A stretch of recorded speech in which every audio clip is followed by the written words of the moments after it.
कक्षा 3 की पाठ्यपुस्तिका गीतांजलि पाठमाला के चौथे पाठ में आप सभी का स्वागत। बच्चों, ये कविता है आओ वृक्ष लगाएं। बच्चों, इस कविता में कवि ने हमें वृक्ष लगाने की बात पर अधिक से अधिक जोर डालने के लिए बताया है। हमें वृक्ष नहीं काटने चाहिए, वह अधिक से अधिक वृक्ष लगाने चाहिए। कवि ने यह भी कहा है कि वृक्ष जो है किस प्रकार हमारे जीवन का हिस्सा है और वृक्षों से हमें अनगिनत वस्तुएं मिलती हैं। और यह भी कहा है कि हमें अधिक से अधिक वृक्ष लगाने के लिए लोगों को प्रोत्साहित करें व उनकी देखभाल के लिए भी कहें। तो आइए बच्चों, हम इस कविता को पढ़ते हैं और साथ ही इनके इस कविता में कहे गए बातों के भाव को समझते हैं। आओ बच्चों, आओ वृक्ष लगाएं। धरती है हमारी माता, हम सब की यह जीवनदाता। तो बच्चों, कवि बता रहा है, इसमें कह रहा है कि हम ये धरती माता जो है वो हमारी माता है, माता के समान है और हम सब की ये जीवनदाता और हम सबको जीवन देने वाली ये हमारी दाता है, भगवान है। तो आओ हम उसको आज बचाएं, चारों ओर वृक्ष लगाएं।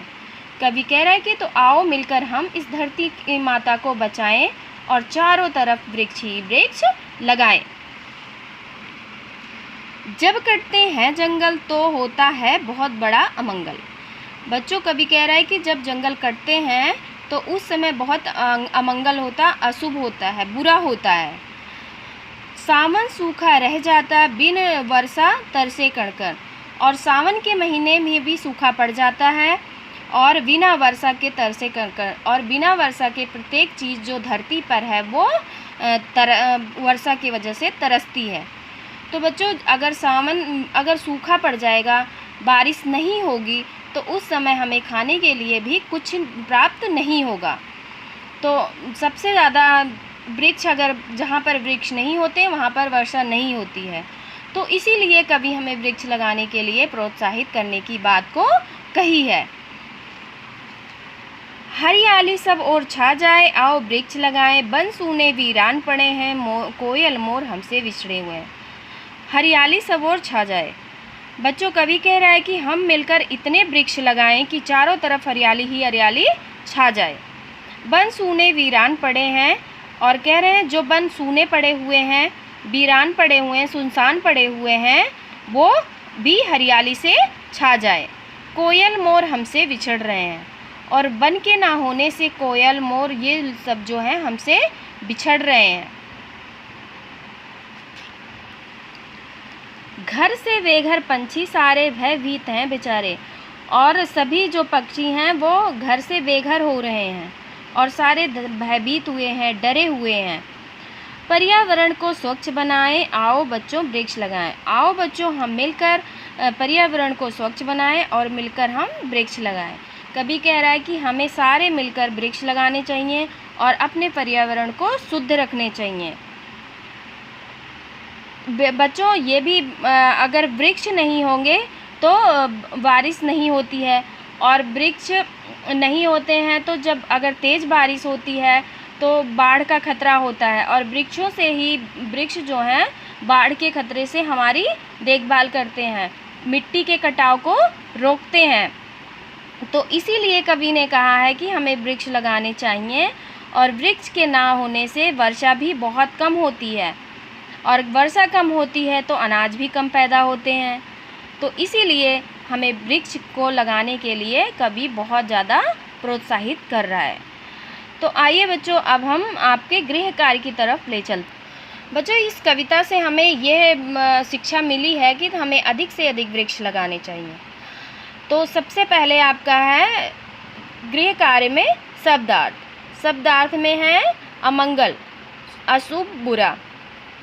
कण-कण प्रत्येक चीज़ जो धरती पर है, बिछड़े हैं, अलग अलग हैं, बेघर बिना घर के, वीरान सुनसान पड़े हैं, वृक्ष पेड़। उसके बाद है बच्चों, कविता के अनुसार हम सबकी माता कौन है। तो इसमें बताया गया कि कविता के अनुसार हमारी माता कौन है। तो कविता के अनुसार हमारी माता जो है वो धरती माता है। जब जंगल कटते हैं तब क्या होता है? जब जंगल कटते हैं बच्चों तब अमंगल होता है। बच्चों, क्या आपने कभी वृक्ष लगाया है? बच्चों ये प्रश्न जो है वो आपको स्वयं लिखना है कि क्या आपने कभी वृक्ष लगाए हैं। फिर है निम्नलिखित प्रश्नों के उत्तर दीजिए। कविता में चारों ओर क्या लगाने की बात कही गई है। तो बच्चों कविता में चारों ओर वृक्ष लगाने की बात कही गई है। कौन सूखा रह जाता है? सावन सूखा रह जाता है। अगर वृक्ष नहीं होगी तो बारिश नहीं होगी तो उस समय सावन जो है वो सूखा पड़ जाता है। हमसे कौन बिछड़ रहा है? हमसे कोयल और मोर बिछड़ रहे हैं। इस कविता का शीर्षक क्या है? इस कविता का शीर्षक है आओ वृक्ष लगाएं। फिर है रिक्त स्थानों की पूर्ति कीजिए। तो बच्चों कविता को आपको अच्छे से पढ़ना है और रिक्त स्थानों की पूर्ति, खाली स्थान की पूर्ति को आपको पूरा करना है। फिर है आपका कविता में हमारी माता किसे कहा गया है। तो कविता में हमारी माता धरती माता को कहा गया है।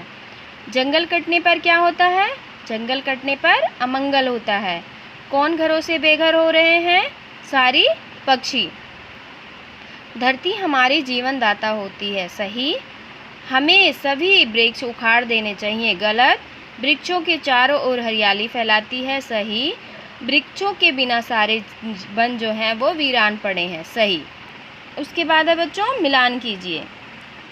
अब इसमें ये बताना है आपको कि गन्ने के पेड़ से क्या बनता है। गन्ने के पेड़ से चीनी, आम के पेड़ से आम पापड़, नीम के पेड़ से दवाइयाँ और कपास के पेड़ से